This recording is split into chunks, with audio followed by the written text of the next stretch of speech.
भगवती तुलसी की कथा। एक बार देवराज इंद्र देवगुरु बृहस्पति के साथ भगवान शिव का दर्शन करने कैलाश गए। महादेव ने दोनों की परीक्षा लेनी चाहिए, इसलिए रूप बदलकर अवधूत बन गए। उनके शरीर पर कोई वस्त्र न था। उनका शरीर जलती हुई अग्नि के समान धधक रहा था और अत्यंत भयंकर नजर आते थे। अवधूत दोनों के रास्ते में खड़े हो गए। इंद्र ने एक विचित्र पुरुष को रास्ते में खड़े देखा तो चौंके। इंद्र को देवराज होने का गर्व घेरने लगा। उन्होंने उस भयंकर पुरुष से पूछा, तुम कौन हो? भगवान शिव अभी कैलाश पर विराज रहे हैं या कहीं भ्रमण पर हैं?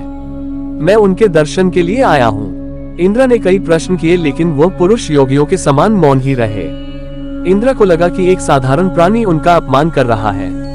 उनके मन में देवराज होने का अहंकार उपजा, जो क्रोध में बदल गया। इंद्र ने कहा, मेरे बार बार अनुरोध पर भी तू कुछ नहीं बोलकर मेरा अपमान कर रहा है। मैं तुझे अभी दंड देता हूँ। ऐसा कहकर इंद्र ने वज्र उठा लिया। भगवान शिव ने वज्र को उसी समय स्तंभित यानी जड़ कर दिया। इंद्र की बाह अकड़ गई। भगवान अवधूत क्रोध से लाल हो गए।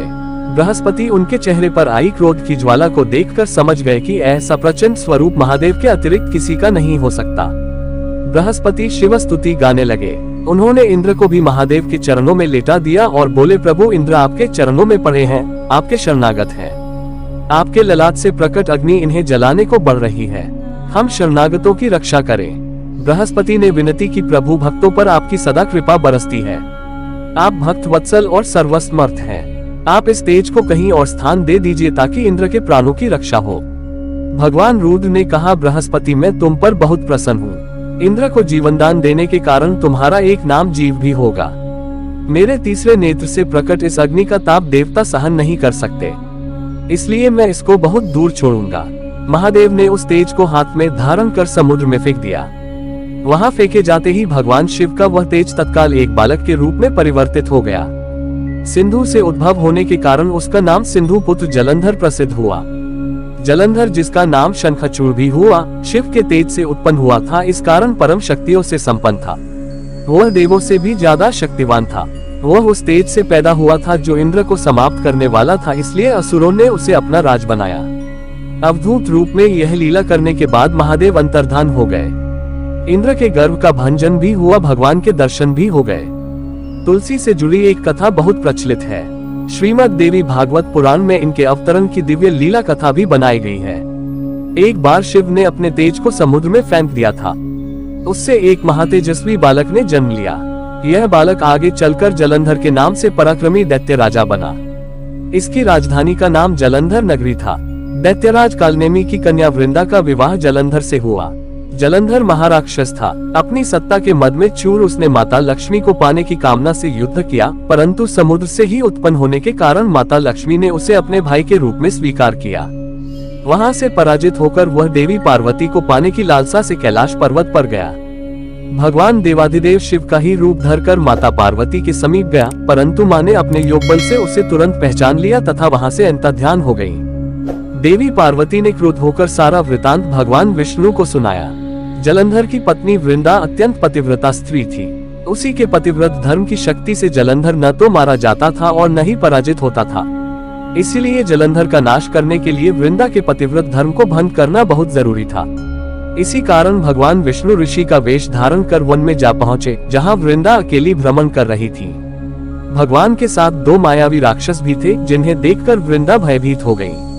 ऋषि ने वृंदा के सामने पल में दोनों को भस्म कर दिया।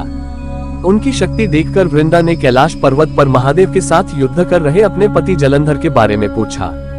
ऋषि ने अपने माया जाल से दो वानर प्रकट किए। एक वानर के हाथ में जलंधर का सिर था तथा दूसरे के हाथ में धड़। अपने पति की यह दशा देखकर वृंदा मूर्छित होकर गिर पड़ी।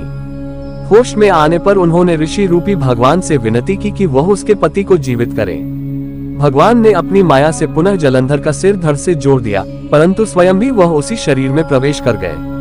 वृंदा को इस छल का जरा आभास न हुआ।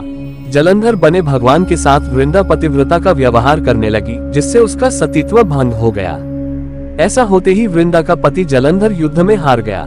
इस सारी लीला का जब वृंदा को पता चला तो उसने क्रुद्ध होकर भगवान विष्णु को शिला होने का श्राप दे दिया तथा स्वयं सती हो गई। जहाँ वृंदा भस्म हुई वहाँ तुलसी का पौधा उगा। भगवान विष्णु ने वृंदा से कहा, हे वृंदा, तुम अपने सतीत्व के कारण मुझे लक्ष्मी से भी अधिक प्रिय हो गई हो। अब तुम तुलसी के रूप में सदा मेरे साथ रहोगी।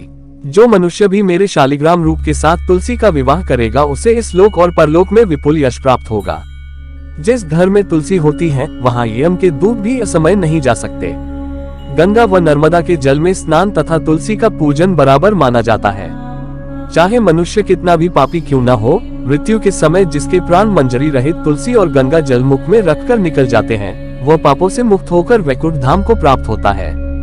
जो मनुष्य तुलसी व आंवलों की छाया में अपने पितरों का श्राद्ध करता है, उसके पितर मोक्ष को प्राप्त हो जाते हैं।